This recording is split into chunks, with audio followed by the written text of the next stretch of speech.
दोस्तों, मूत्र किस जगह किया जाता है? पेशाब। आप कहेंगे कुमकुम क्या वाहियात बात है।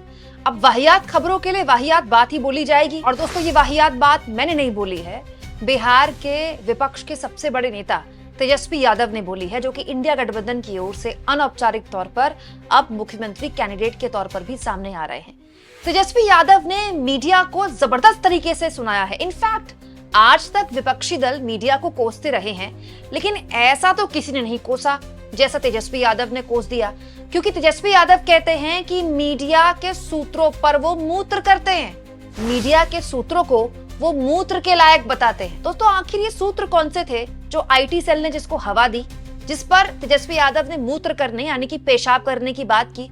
और तो और आईटी सेल के मुखिया तेजस्वी यादव की बात सुनकर कैसे तिलमिला गए, सब कुछ मैं आपको तफसील से बताऊंगी। एक्चुअली में ये बात मैं आपको कल ही बता चुकी हूँ इस खबर के माध्यम से। कल से आपने पूरे के पूरे मेन स्ट्रीम मीडिया में एक खबर दौड़ती देखी होगी, और ये खबर भी सूत्रों के हवाले से। एक तो दिक्कत ये हो गई है दोस्तों कि पूरा का पूरा जो मीडिया है वो सूत्रों के हवाले से चल रहा है। पूरा पहलगाम आतंकी हमले से लेकर ऑपरेशन सिंदूर से लेकर भारत पाकिस्तान के बीच सैन्य संघर्ष से लेकर सीज फायर से लेकर और सीज फायर के बाद अब तक सारी खबरें सूत्रों से प्लांट की गई। एक खबर पुख्ता खबर नहीं निकली, कई खबरें तो उसके बाद फेक न्यूज निकल गई।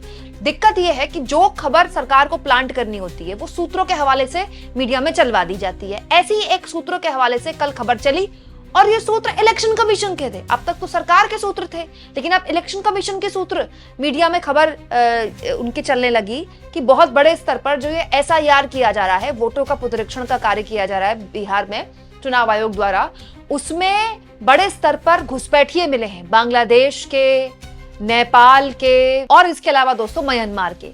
बड़े स्तर में इन घुसपैठियों की पहचान हुई है। मतलब ये बताने की कोशिश की जा रही थी कि चुनाव आयोग का इतना इंपॉर्टेंट फैसला देखिए, उसका अंजाम कितना शानदार निकला कि कितने घुसपैठिए चुनाव आयोग ने पकड़ लिए।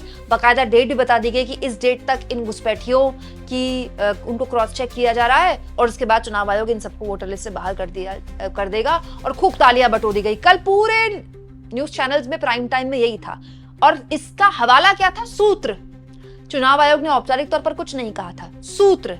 जब ये जवाब तेजस्वी यादव से पूछा गया कि भाई चुनाव आयोग के सूत्र बता रहे हैं कि बिहार की मतदाता सूची में बड़े स्तर पर नेपाली, बांग्लादेशी और म्यांमार के रहने वाले घुसपैठिए घुसाए हैं, तो इस पर आप क्या कहेंगे? तेजस्वी यादव ने क्या कहा, सुनिए। इसका चुनाव आयोग से कोई डॉक्यूमेंट या कोई प्रेस नोट या कोई ऐसी बात आई है, या कि कहां से खबर आई? सोर्सेज बता रहे हैं, सूत्र बताते हैं। हम उस सूत्र को मूत्र समझते हैं। वेस्ट जो होता है ना, ये वो है, इसका कोई आधार नहीं ना। ये वही सूत्र है जो पाकिस्तान में कब्जा करवा दिया था, इस्लामाबाद, कराची। सूत्र नहीं, मूत्र लोग हैं। दोस्तों, तेजस्वी यादव की बात बुरी लग सकती है मीडिया के लोगों को, लेकिन इसके लिए मीडिया के लोग ही जिम्मेदार हैं। एक्चुअली में जो रिपोर्टर उनसे ये सवाल पूछ रहा है, या फिर जितने भी एंकर थे, जितने भी संपादक ये खबर चला रहे हैं न्यूज चैनल्स में और अखबारों में, उनको पता है खबर कहां से आ रही है, उनको पता है कौन चल आ रहा है, उनको पता है कि ये सब क्यों हो रहा है, उसके बावजूद भी ये किया जा रहा है। तो अंत में मीडिया से ऐसी ही बात की जाएगी ना। अब बड़ा सवाल ये है दोस्तों कि तेजस्वी यादव ने जो बात बोली है उसमें दम भी है। ये तो सच्चाई है कि ऑपरेशन सिंदूर के दौरान हमने देखा न्यूज चैनल्स ने इस्लामाबाद में कब्जा कर लिया, लाहौर पोर्ट पर हमला कर दिया और ढिमकाना कर दिया और फलाना कर दिया। बताइए कहां क्या हुआ? अंत में क्या हुआ? मीडिया की वजह से भारत की छीछालेदर हुई। पूरे इंटरनेशनल मीडिया जो किसको ऑपरेशन सिंदूर के बारे में चर्चा करनी चाहिए थी, न्यूज चैनल्स के खुलेआम फैलाए गए फेक न्यूज पर चर्चा होने लगी। हमारे नैरेटिव को नुकसान पहुंचा। उसके बावजूद भी दोस्तों इन न्यूज चैनल्स वालों को शर्म नहीं है, इन अखबार वालों को शर्म नहीं है। इसलिए तेजस्वी यादव ने इनके लिए कहा कि ऐसी खबरें मूत्र करने लायक हैं। लेकिन तेजस्वी यादव ने ऐसे शब्दों का इस्तेमाल किया तो तीर वहीं लगा जहां निशाना था। अजीब बात देखिए दोस्तों, निशाना मीडिया पर था, लेकिन तीर लगा बीजेपी आईटी सेल के मुखिया को। दोस्तों, भाजपा के आईटी सेल के मुखिया अमित मालवीय, इन्होंने तेजस्वी यादव की इस भाषा पर कहा, प्रेस वार्ता के दौरान राजद के चिराग तेजस्वी यादव द्वारा मीडिया को लेकर की गई अशोभनीय टिप्पणी अत्यंत ही दुर्भाग्यपूर्ण है। इससे पहले भी वो अखबारों को बंद करने की धमकी दे चुके हैं। ये आचरण पत्रकारिता की स्वतंत्रता, प्रेस की गरिमा और लोकतांत्रिक मूल्यों की पूरी तरह से खिलाफ है। तेजस्वी यादव को तुरंत बिना शर्त माफी मांगनी चाहिए। लोकतंत्र में सवाल पूछना अपराध नहीं बल्कि जिम्मेदारी है। बाप रे, मैं तो मतलब ये सुनकर तो मेरा दिल घबराने लगा। बताइए, बीजेपी आईटी सेल के मुखिया प्रेस की आजादी की बात कर रहे हैं, प्रेस की स्वतंत्रता की बात कर रहे हैं। बताइए, इससे बड़ा मजाक आज आपने सुना होगा। तो बड़ा सवाल ये है दोस्तों कि तेजस्वी यादव ने जो बात बोली वो क्या पूरी तरह से गलत थी? अब इसी बात को आगे बढ़ाते हुए आज के दैनिक भास्कर की खबर मैं आपके सामने रखती हूँ। दोस्तों, हुआ क्या, न्यूज चैनल्स में कल से ही खबर चली कि इतने बांग्लादेशी घुस गए, इतने म्यांमार के घुस गए, इतने नेपाल के घुस गए, सबको बाहर किया जाएगा। कोई आधार नहीं था। दैनिक भास्कर ने इस मुद्दे को लेकर बिहार के निर्वाचन पदाधिकारी विनोद सिंह से बातचीत कर ली, फ्रंट पन्ने में छाप दिया। अब विनोद सिंह से जब पूछा गया, जरा उनका जवाब सुनिए। क्या वोटर लिस्ट में विदेशियों के नाम हैं? ये खबर सही है या नहीं, इस मामले की जांच चल रही है, ईसीआई इसे देख रहा है। ये हाल है दोस्तों। बिहार के जो निर्वाचन पदाधिकारी हैं विनोद सिंह, मतलब औपचारिक तौर पर चुनाव आयोग के अधिकारी जो इस बात में बोल सकते हैं, जो बता सकते हैं कि भाई सूत्र सही है, सूत्र गलत है, वो क्या कह रहे हैं, इस खबर की जांच चल रही है। तो फिर ये सूत्रों से खबर उड़वा कौन रहा है? ऐसी खबरें उड़वा के चुनाव आयोग की इस एसआईआर की वजह से पैदा हुए बिहार के वोटर के बीच की कंफ्यूजन, इस एसआईआर में जो भारी अनियमितताएं दिखी जा रही हैं, भारी अनियमितताएं, ये छुपाने की कोशिश हो रही है क्या? यहाँ एक और चीज मैं आपको बता दूं दोस्तों, आगे देखिए क्या सवाल पूछा गया।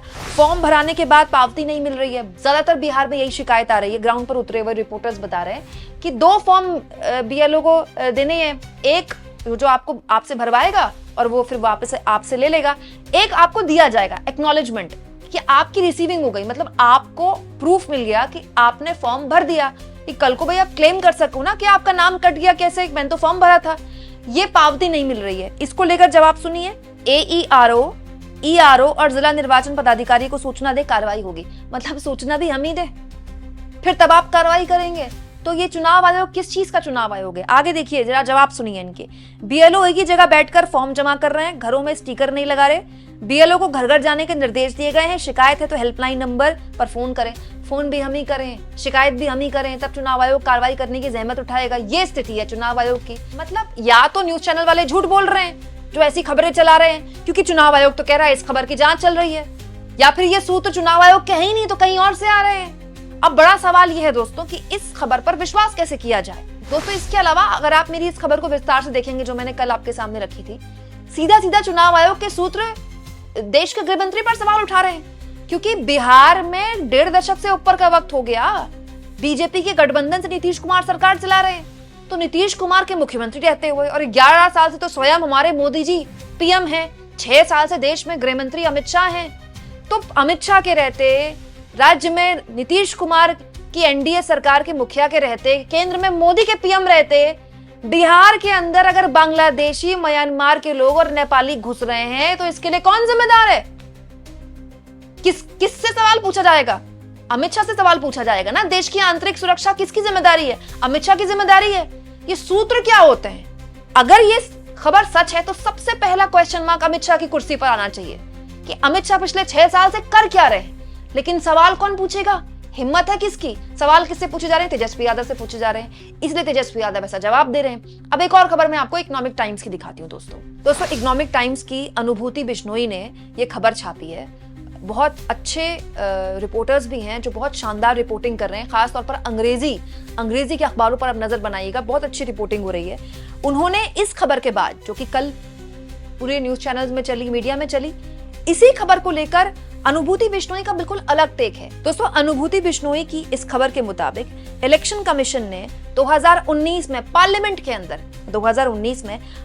के अंदर बताया था कि हार्डली ऐसा कोई केस आया है जिसको आप फॉरेन नेशनल कह सकते हैं देश भर में। यहाँ पर बता रहे हैं only 3 cases come up in 2018 में केवल 3 केस आए हैं, ओनली 3 केसेस। दोस्तों, साफ तौर पर इलेक्शन कमीशन का काम लोगों की नागरिकता चेक करना नहीं है। इलेक्शन कमीशन का काम केवल 3 है।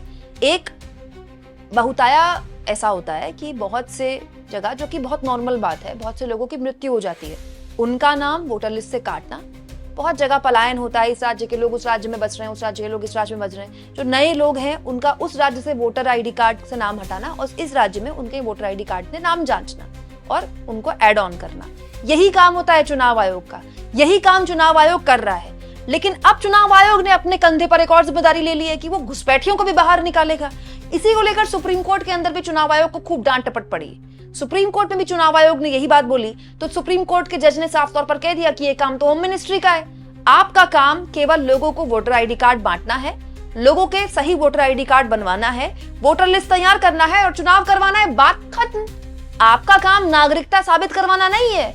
तो फिर ये सूत्रों के हवाले से ऐसी खबरें चलवाई क्यों जा रही हैं? और अगर चलवाई जा रही हैं तो किसको फायदा पहुंचाने के लिए चलवाई जा रही हैं? इसीलिए इन खबरों पर तेजस्वी यादव ने मूत्र करने की बात की तो गुस्सा किसको आ गया? बीजेपी आईटी सेल के मुखिया को गुस्सा आ गया। आप इस मुद्दे पर क्या सोचते हैं दोस्तों? कमेंट बॉक्स में जरूर लिखें और जितना हो सके चैनल को शेयर करें, सब्सक्राइब करें और थैंक्स और ज्वाइन के ऑप्शन से दोस्तों अगर आप चाहें तो कुछ आर्थिक मदद भी चैनल की जरूर करें।